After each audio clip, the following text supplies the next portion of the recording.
Hey everyone, I hope you are doing well. In this video, I will show you how to buy Bitcoin on Cash App without verification. I will tell you about it, if it is possible or not. So just watch this video till the end and you will be able to find all the details about it. So purchasing Bitcoin on Cash App without verification is not possible. Cash App requires identity verification to comply with financial regulations and ensure security. So here what you need to know.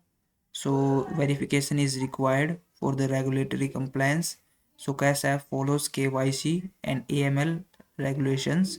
So because of following these two rules, they have to verify your identity, and they also do this for verification because verification helps protect against fraud and unauthorized transactions.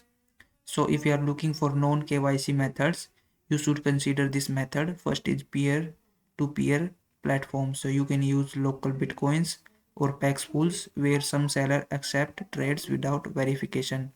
You can also use Bitcoin ATMs. So some allow cash purchases without ID but may have limit and higher fee. So that is all the thing. That is all you need to know to buy Bitcoin on Cash App without verification. If this video was helpful, please like this video and subscribe to my channel.